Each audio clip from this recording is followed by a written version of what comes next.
¿Tiene miedo a ser juzgado por otras personas o de sentirse avergonzado todo el tiempo?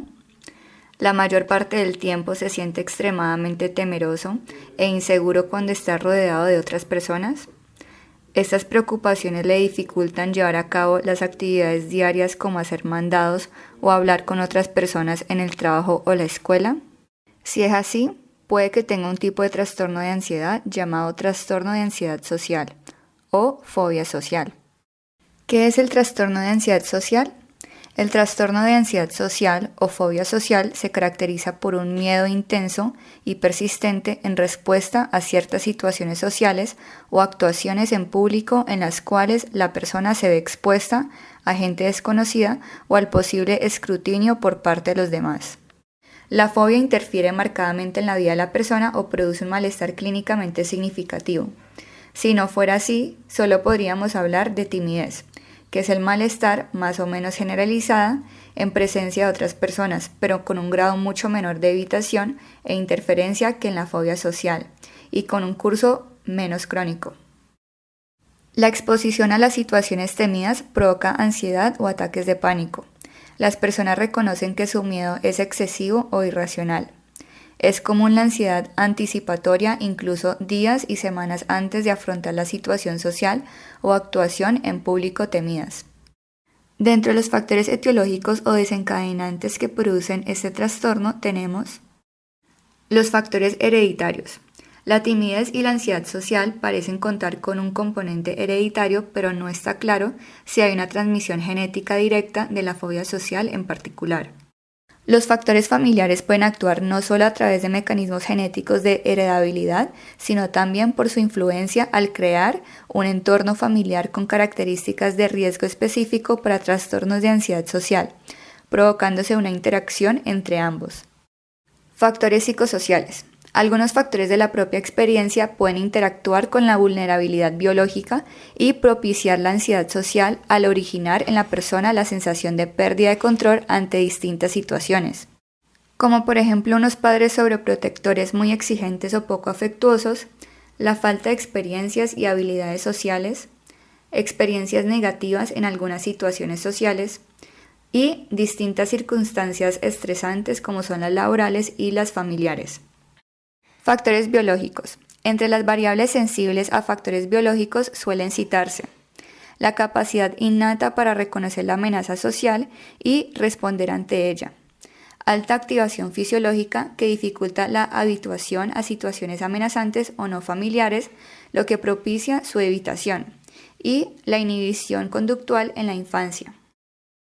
A continuación tenemos un cuadro comparativo del trastorno de ansiedad social según la DMS-5 y el CIE-10. Según la DMS-5, los criterios que se deben tener en cuenta son los siguientes. Miedo o ansiedad intensa en uno o más situaciones sociales en las que el individuo está expuesto al posible examen por parte de otras personas. El individuo tiene miedo de actuar de cierta manera o de mostrar síntomas de ansiedad que se valoren negativamente. Las situaciones sociales casi siempre provocan miedo o ansiedad. Las situaciones sociales se evitan o resisten con miedo o ansiedad intensa. El miedo o la ansiedad son desproporcionadas a la amenaza real plantada por la situación social y al contexto sociocultural. El miedo, la ansiedad o la evitación es persistente y dura típicamente 6 o más meses. Según la CIE-10, los criterios que se deben tener en cuenta son los siguientes. Las fobias sociales suelen comenzar en la adolescencia y giran en torno al miedo a ser enjuiciado por otras personas en el seno de un grupo comparativamente pequeño. Al contrario que la mayoría de las fobias sociales se presentan con igual frecuencia tanto en varones como en mujeres.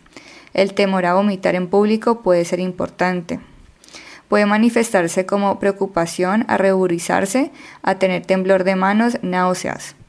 Los síntomas pueden desembocar en crisis de pánico. Con respecto a la clínica, se dice que se puede dividir en 3 aspectos: los físicos, los cognitivos y los de conducta.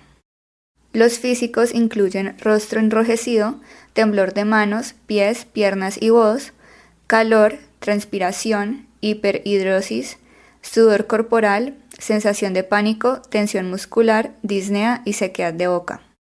A nivel cognitivo, hay dificultad en la concentración, la persona manifiesta también que se siente bloqueada, tartamudea, temor a la evaluación negativa o ser juzgado, miedo excesivo o irracional, ansiedad intensa o temor extremo frente a un grupo, miedo a manifestar síntomas de ansiedad y malestar emocional.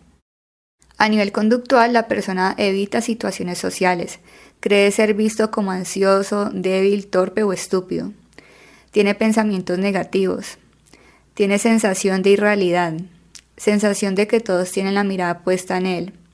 Temor extremo a conocer gente nueva, sensación de baja autoestima y tiene la creencia de no saber cómo comportarse adecuadamente. Con respecto al tratamiento, normalmente las primeras intervenciones van encaminadas a reducir los síntomas de ansiedad y la incapacitación que producen. Posteriormente se analizan y tratan los factores que originan y o mantienen la ansiedad y otras alteraciones que pueden acompañarla. Los tratamientos que han demostrado una mayor eficacia en el tratamiento específico de fobia social son los basados en procedimientos cognitivos conductuales, como por ejemplo dar información al paciente sobre la naturaleza de la ansiedad en general y la fobia social en particular. Exposición y autoexposición a situaciones ansiógenas, ya sean situaciones simuladas en tratamientos de grupo o situaciones reales, convenientemente elegidas y programadas.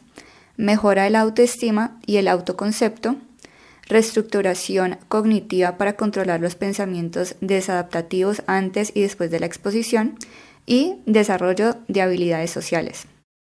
Los medicamentos más utilizados son los inhibidores selectivos de la recaptación de serotonina, que han de tomarse por periodos no inferiores a 1 año para alcanzar un mínimo de estabilidad en los resultados. En ocasiones se recurre a las benzodiazepinas, y más excepcionalmente a los inhibidores de la monoaminoxidasa. Se considera no obstante que los tratamientos cognitivo-conductuales son la terapia a elegir en primer lugar. La efectividad de este es igual o mayor a la de la medicación, se producen menos recaídas y efectos secundarios y los resultados al terminar el tratamiento son más estables. No es infrecuente la combinación de tratamientos psicológicos y farmacológicos. Los tratamientos suelen desarrollarse individualmente, al menos en una primera fase, si bien los tratamientos grupales son particularmente útiles en el abordaje de la fobia social. La duración de los tratamientos oscila normalmente entre 6 meses y 1 año, si bien en algunos casos puede ser más largos.